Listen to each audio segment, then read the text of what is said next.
I was waiting for the fatigue to occur, but it never happened. What's going on tonight, everybody? We are talking about the Adidas Boston 12, a neutral road running shoe from Adidas. And this is the latest in the Boston series. And I hear a lot of good things about this shoe, that it is a throwback to the Boston 9, kind of the original energy return and then overall classic feel of the Boston, that it went a little sideways on kind of that 10 and 11, but we're back with the Boston 12. Personally, I've not run in the Boston series before, and I'm super excited to talk about it. I did get a chance to run in this shoe a couple of runs and can give you my thoughts here. Jumping right into the upper, this is going to be an engineered mesh, and the big thing about the Boston compared to any of the other shoes is that it's a training shoe, but it's supposed to have a race day feel to it to complement the race day shoes. So overall, you're going to have a little bit more of a built up upper and then some other components to the shoe, which we'll get into in a second. So for the upper, we'll start actually with the toe box here. The toe box has a lot of structure to it, and it's not really rigid, but I can definitely feel it in the run that there was quite a bit of protection going on in the toe box as well as the toe cap up here, and that it maintained its structural rigidity without feeling too, scratchy or plastic or into that during the run. And then jumping into the eyelet chain and the lace closure, I mean, go ahead and look at the number of eyelets available on the eyelet chain here. It's quite a bit. And I did find that when I originally went to lace up the shoe that I did have to kind of tweak the laces a little bit, both sides, both shoes, to really dial in that fit without it feeling sloppy. And then once I finally got it tuned in, I felt that it was good, but it was just kind of that one time and it wasn't a big deal after that. These laces are, they're really kind of thin and not really a whole lot of stretch. So there's really nothing too substantial about these laces. And I would say that if there was fewer eyelets, it would almost feel like these could be pinching into the top of the foot. But again, they have so many bands and loops here for the eyelet chain. And then, yeah, go ahead and take a look. There's not holes, but these little miniature barrels of material here. So good job there, Adidas. Taking a look at the tongue. This is a non-gusseted tongue, meaning it's able to free float kind of inside the shoe on top of the foot.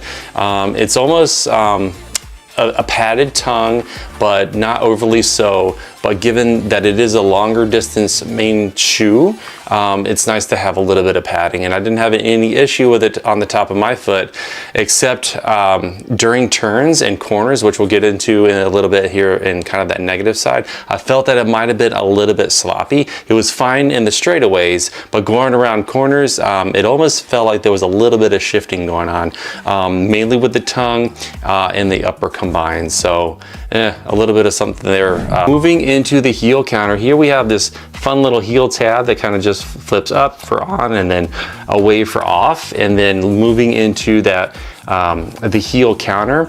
Actually, we'll start with the heel collar. Sorry. As you can see, there is some padding kind of on the medial side and then the lateral side, and almost there's more on the lateral side than the medial side. Interesting. And then taking a look as it kind of approaches the back of the heel, as it kind of pinchers down, it stops kind of right here where my finger is, so you don't have the continuation of this little ridge here in the back, which is interesting because I really didn't feel a whole lot of slippage. Actually, it was really, really comfortable, and I almost wonder if Adidas might be onto something with just this ankle gauntlet that's kind of going around the sides here but skipping the middle, as a lot of shoes have a really substantial bit of padding here that does kind of touch the Achilles there, and it's not really a big deal, but it's just interesting that I don't see that tradition continued here in the Boston 12. And then sliding down into kind of the heel cup where the calcaneal bone does sit, and it feels like there's not really a whole big indentation to really lock that heel bone in, but again, I didn't have any issues with slipping, so that's a really, really good thing for me. Okay, and then pulling the insert out of the shoe, here we have the Adidas insert going on. It's not really thick and not overly thin. You know, it's got a little bit of structure to it, you know, in plastic waste. So Adidas is really big on their earth-friendly, low carbon impact, low carbon footprint type of manufacturing. So it's talked about here. This is actually quite a slick material here on the top of the factory insert. So I almost wondering if there might be a little bit of slipping and sliding that goes on because of this. But I almost wonder if given enough time, this will kind of sink in and really get a little bit more structure underneath the foot, so it's not really sliding around all that much. And kind of putting my hands in here, you can kind of see this nice little protrusion for the arch here, and that is continued on the inside of the upper kind of a medial wall against the arch. So I felt very comfortable with that in the shoe. I'd say this is probably one of the better arch supporting shoes with a really high attention to detail with that. So yeah, great job. And then taking a look inside the shoe, oh man, all kinds of daylight. Like this colorway is shining right into the white bottom of the inside of the shoe here. So very well ventilated, and I would agree there's a lot of ventilation going on. Like I can almost see the camera here through the shoe. It's not like a race day shoe where you're gonna have almost a see-through material, but still, that's a lot of ventilation for a training shoe that's designed for lots of miles. So great job. And then taking a look inside the shoe, I see that there is this band on the lateral and medial side of the shoe. I'm not sure if you can see it here. I'll show it on the B-roll, but it seems that it does connect.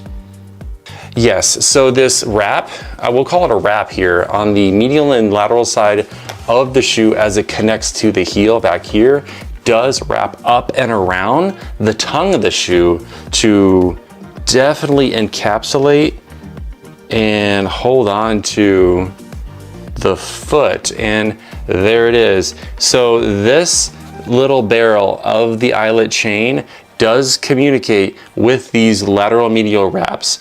And when you do pull it and cinch it tight, that's when it really cinches down on the foot, and it really gives a nice snug hug to the foot because of this communication from the midsole down below all the way to the eyelet chain, wrapping around the top of the foot and really evening this distribution of pressure here for the Boston 12. So wow, I knew when I put this shoe on that once the laces got dialed in, there was something that came alive, and I think that's what we're seeing here as it all comes together here with the Boston 12. So good job, Adidas. Moving into that midsole, the heart of the shoe, this is gonna be kind of a couple of things going on here. First, we're gonna have the Light Strike Pro. This is the cream of the crop super foam from Adidas. You see this in a lot of their racing shoes, and you see it here in the Boston 12. And then giving some rigidity and support to the Light Strike Pro is this Light Strike 2.0. It does go around the heel and then around the middle, and then kind of goes all the way to the tippy top of the toe, and same on the other side here on the lateral aspect of the shoe to really give that Light Strike Pro a nice little area to lay upon. And then your foot makes contact with that Light Strike Pro, and then you can see by the geometry, it's got this forward momentum to it. And I gotta say, the energy return and then the feel of the shoe, it's very snappy, it's very comfortable, it's not overly squishy, but because of this final component in this midsole, it really brings it all together. And that's gonna be these energy rods here within almost the bottom of the Light Strike Pro. It is a single carbon plate that does branch off into the individual rods. So it's energy rods, and Adidas is saying that these have a glass component. Other sources say there's a carbon component, that they're not rigid, but they're not overly springy. The feel of the shoe understep with all these foams and the drop of 7 millimeters, 38 in the heel and then 31 in the front. And the weight of the Boston 12 is gonna be 9.5 ounces for a men's size 9. What it feels like is very structured. It is very unaccommodating, meaning it does not overly bend within the gait cycle. It maintains its structure, but at the same time, it offers such springiness that it allows the user to continue to run without so much fatigue in the legs, and can really maintain a pace without having to do too much, adjusting on his or her own. The shoe takes a lot of that burden off, but at the same time, it doesn't feel like a race day shoe in that it is really accelerating you forward or propelling you forward.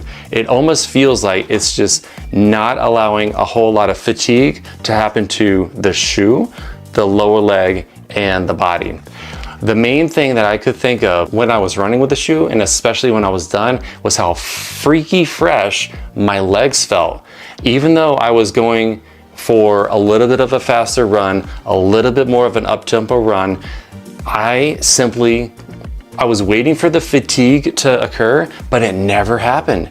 It never happened. And then after the run, there was none of that muscle soreness at all, I gotta say. And I've been running for a little bit now, so there could be some conditioning, but it's a huge difference. The Boston 12, it really made a big difference. Moving into the outsole, this is gonna be that continental rubber that Adidas is known for. They've been using it for quite a number of years now. There's a lot. Adidas has been using Continental for a long time, and I've run in Adidas before with this rubber, and it happened then and it happened again now. And there is nothing but solid grip going on with this rubber. I understand what Adidas is doing here. This is a ton of rubber. It's covering pretty much the entire shoe. But this is designed for durability. This is designed to complement you during your entire marathon training block. So Adidas is not wanting this to break down in the middle of your training cycle for you. So they've really given you quite a bit. But at the same time, they've kind of taken away some of the areas of the rubber so you can save a little bit of weight. As well, you can kind of see here in the middle how it shows off those energy rods. I don't know if I'm a huge fan of this divot.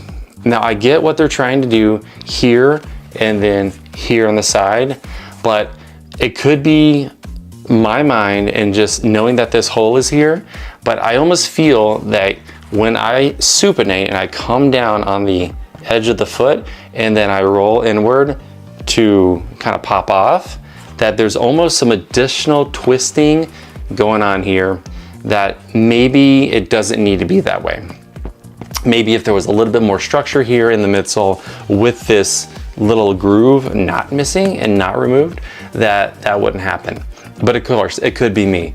But that's a small little component, and it just happened to be on my mind for a tiny amount during the run. So overall, it's not a deal breaker at all. Okay, and then moving into some of the drawbacks. I mentioned it before, and it could get a little bit better as I kind of dial in some of the lacing, but the overall fit of the shoe is kind of loose for me.